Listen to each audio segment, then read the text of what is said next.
en el 2023 y 2024 para luchar contra la economía sumergida y el fraude fiscal, dirigida a la señora consejera. Tiene la palabra, señora Enseñat. Buenos días a todos. Gracias, señora presidenta. Buenos días, señora Xiang, y también a su equipo. Señora consejera, durante la legislatura pasada mi grupo parlamentario fue especialmente crítico con el anterior consejero de Hacienda y con sus malos resultados, los malos resultados de su gestión frente a la lucha contra la economía sumergida y el fraude fiscal. No creo que haya falta decir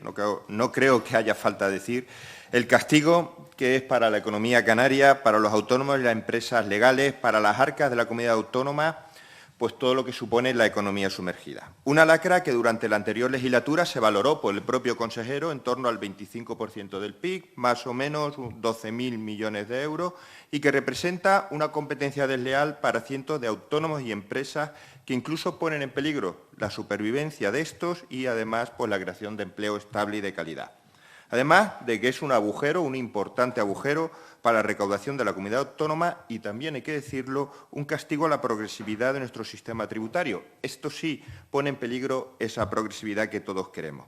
Es más, casi todas las comunidades autónomas gobernadas por el Partido Popular que han puesto sobre la mesa una rebaja de impuestos, al mismo tiempo y de la mano y retroalimentándose, pues se ha producido un esfuerzo en la lucha contra el fraude fiscal, por ejemplo, en Madrid o Andalucía, cumpliendo ese lema, ese objetivo que tantas veces repetimos, que paguemos todos para que podamos pagar menos, especialmente los que siempre pagan.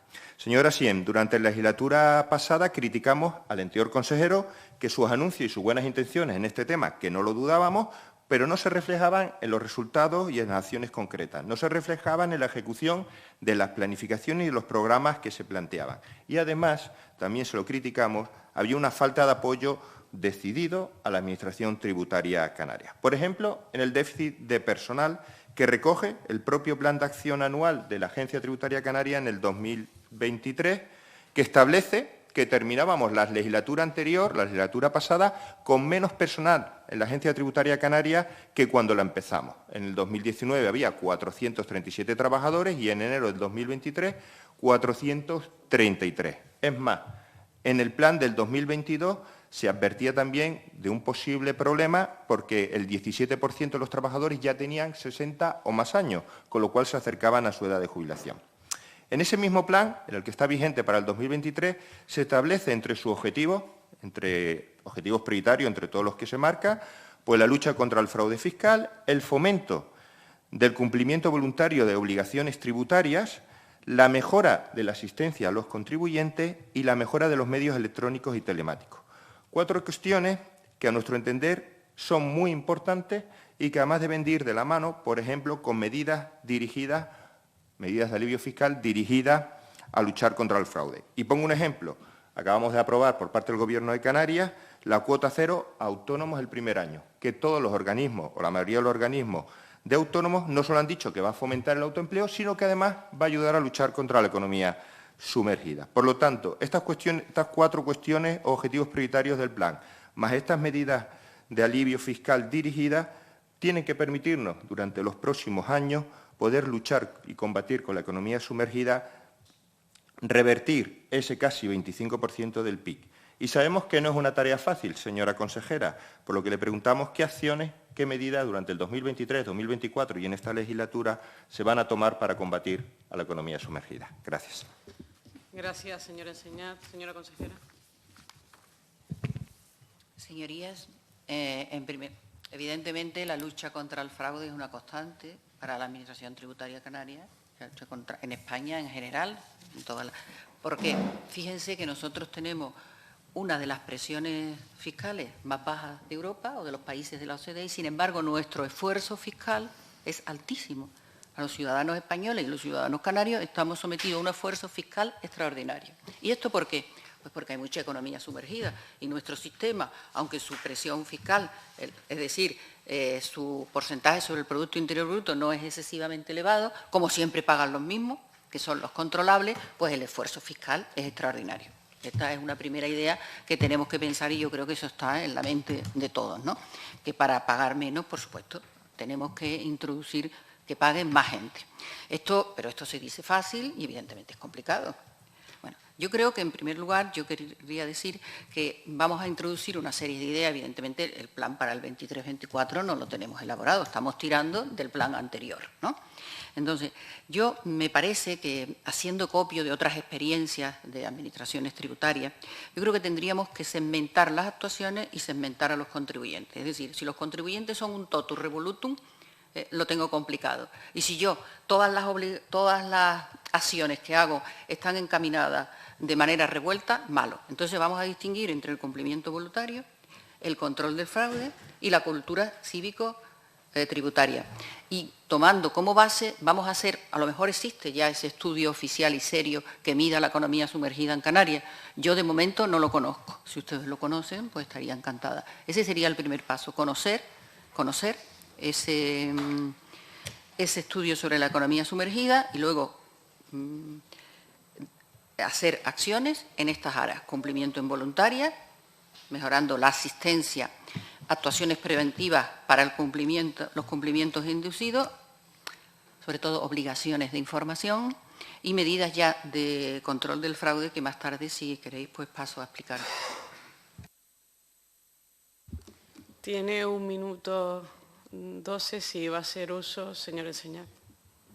Gracias, señora presidenta. Espera un segundo, señor Enseñar. Pues nada, gracias, señora presidenta. Decirle a la señora consejera que precisamente me alegro que haga referencia a un estudio minucioso sobre la economía sumergida en Canarias, porque una de esas asignaturas pendientes que yo tantas veces he dicho que ha dejado el Gobierno anterior es precisamente ese estudio, que se aprobó en los presupuestos generales de la comunidad autónoma en el año 2021 y que al año 2023, legislatura cerrada, la anterior, todavía no se ha traído a este Parlamento, con lo cual es esa otra tarea más pendiente que tiene usted y que le deja el Gobierno anterior.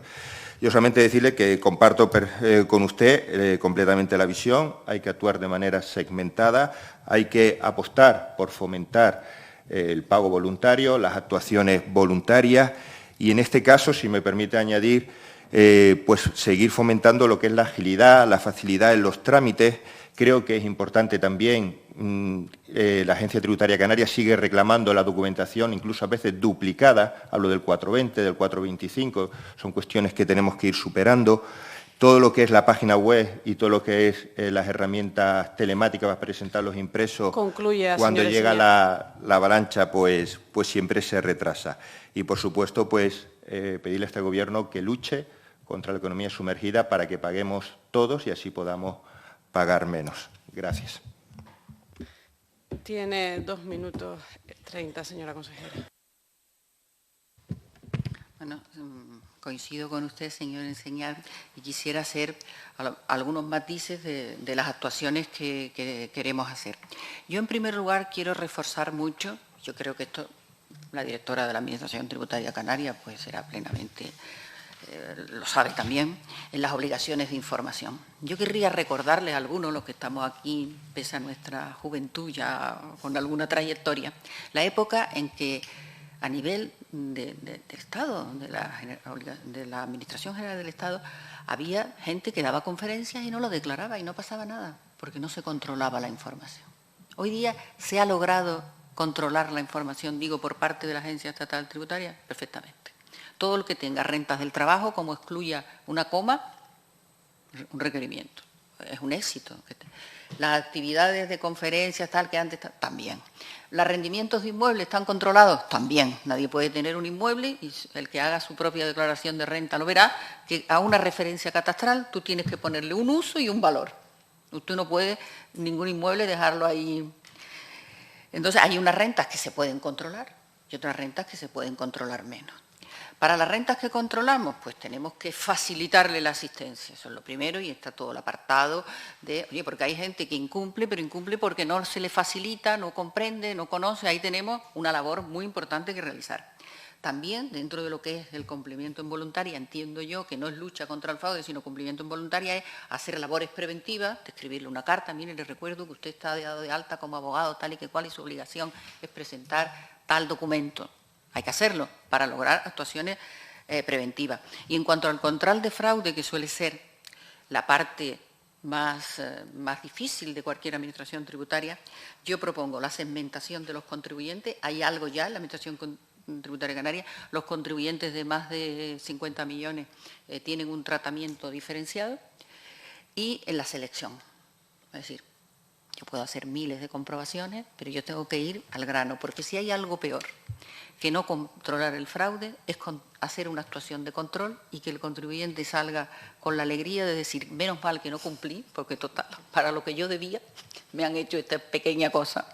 Entonces, yo creo que la selección tiene que tener un marcado carácter, porque siempre va a haber Concluya, recursos, señora consejera. Siempre va a haber recursos escasos y usos alternativos. Entonces, la base es la selección de contribuyentes, actuaciones puntuales, de manera fragmentada, no es lo mismo una renta del trabajo que una renta empresarial, y por último la cultura cívico-tributaria también yo creo que tiene un papel muy importante en la lucha contra el fraude. Gracias, señora consejera. Siguiente pregunta.